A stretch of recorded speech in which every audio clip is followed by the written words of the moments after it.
So last but not least, Dr. Kevin Main will discuss sustainable production of fish and sea vegetables. And Dr. Main is a senior scientist at Mote Marine Laboratory since 2001 and current director of the center's 200-acre aquaculture research park and has worked in aquaculture for more than 30 years. Welcome, Dr. Main. Okay. So thanks for hanging in there. When I saw I was the last person on the program at the end of the day, I wondered how many people would be here, but there's actually a pretty good crowd, so thanks for hanging in. I am with Mote Marine Laboratory. I'm one of the research scientists there, and I'm trying to figure out how to work this thing. Let's try that way. Okay.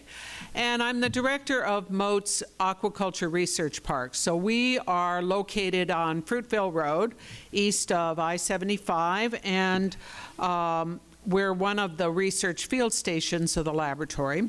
And we're not open to the public, but there are some unique opportunities, you have to watch for them, where you could come and see what we do out at the Aquaculture Park. We do a lot of educational outreach. In fact, I think it was 2 weeks ago, we did a school fishing clinic, and we had over 90 kids from one of the elementary schools out there learning all about sustainable fishing practices, trying to get back in touch with getting out into nature, as the folks were talking about earlier this afternoon, and also learning about sustainable aquaculture, which is what I'm here to talk to you about. Now, aquaculture is simply the farming of animals or plants in water. So it's the same process, but it's happening inside water.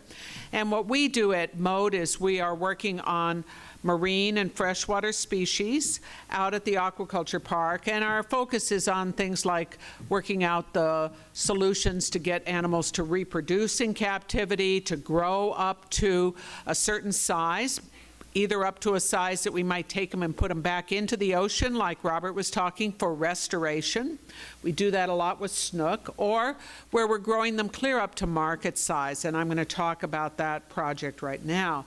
And the focus of my work for the last 20 years or so has been really directed towards coming up with ways to be able to do that with having a limited impact on the environment, hence my reason for being here today. I'm really focused on how can we produce food with a limited impact on the ecosystem.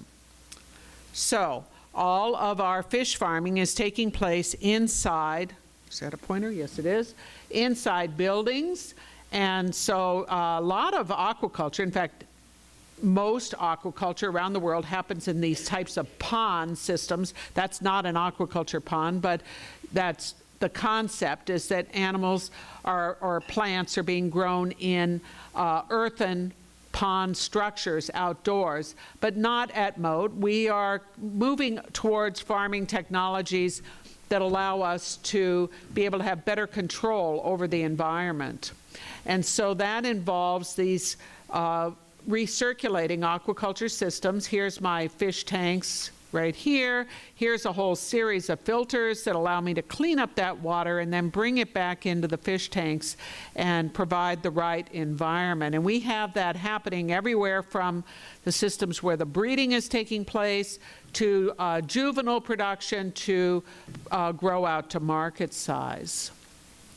And so what I wanted to spend just a couple of minutes talking about is a small-scale modular system, which I believe could be an opportunity for us to start to produce local seafood here in Sarasota.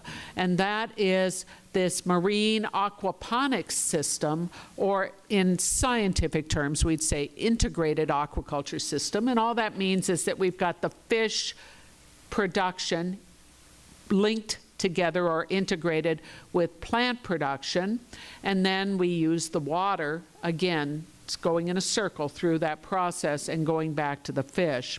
And the species that we've been doing this work with has been redfish. That's the target fish I decided that we'd look at, just because that is a really great eating fish. The restaurants are dying to get it. I know Robert wants it in all of the Child's restaurants. And the advantage to it to that species is that it is really hardy. And so it's a great one to start out with. Let's start out with something that's easy to grow. Let's not make it really hard. Let's not try grouper or snook, something that's really a more difficult sensitive species, but something like a redfish. And then we evaluated, again, this is a marine fish, so what am I going to grow that along with it that is edible?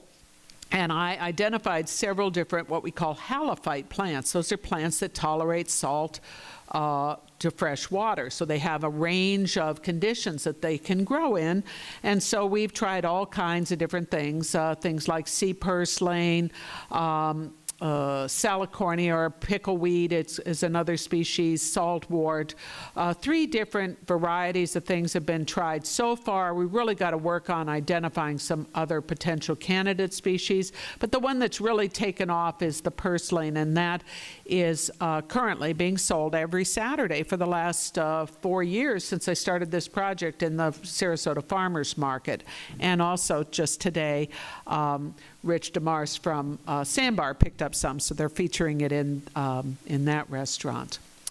And so what we're doing here, I have to turn where I can actually see what I'm talking about. What we're doing here is developing a prototype that then can be scaled up into a small-scale farming system. And my vision was to not build this gigantic mega farm, but rather to build a series of smaller farms that were networked together so that they could share resources. So you need access to the starter fish, we call them fingerlings, to start your production, and then you grow them until they reach the market size, and then network together for marketing, because once you have production going and you've got some quantities, you got to have a way to get those to the marketplace. So we designed and developed that prototype system back in 2014, now 4 years ago, and we have completed 3 full cycles of production, and I'm currently working on my 4th one, so I'm going to have fish ready to go to market in probably a couple, just after the first of the year. And we're, like I said, the vegetables are being grown year-round. So the prototype has been developed. The next thing to do is to move it to what we call the pilot scale. So my biggest challenge in this is I know a lot about growing fish. I've worked on fish my whole career. I'm a marine biologist by training, but worked in the field of aquaculture as they were saying, for a long time, more than 30 years. And so I had to figure out, well, what can I grow together? And the concept here is let's grow multiple products with one source of nutrition. So we're going to feed the fish, and then we're going to send that water through a root system. It's a hydroponic production system over here to feed the roots of the plant, and they're going to get the nutrition from the high nutrient water coming from the fish system. And so sea purslane is the one that we have done so much work with, and the exciting thing about it is it really is a simple plant. You can grow it from cuttings. You can just trim from the top and it continues to grow. And so every 30 days we can produce a large raceway full of plant production. And when we do the economics of the fish plus the plant production, you really get a major benefit associated with that. So 2 things together growing in one system. In the fish production system, we've grown 3 crops of redfish, currently working on our 4th one, and each time we do it, our production strategies improve. In other words, we figure out better ways to provide food to those fish, provide the right numbers of animals per tank system, and get them up to market size. So in the first year, it took me 13 months to raise market size fish. In the second year, it was 12. And in the 3rd year, I had some fish ready to go in 6 months. So it's just continual improvements in our understanding. The great thing about that is that then when we move it to the private sector, it is something that is, you're not going to have to start from the beginning. You can start sort of from the middle and then move it to the next level and have the support system there. And so one of the things that has been really important, and I've heard people talking about this, is getting the word out. And that's one of the reasons that I'm here, is just to talk about this concept. Think about the the local food available right here in our area.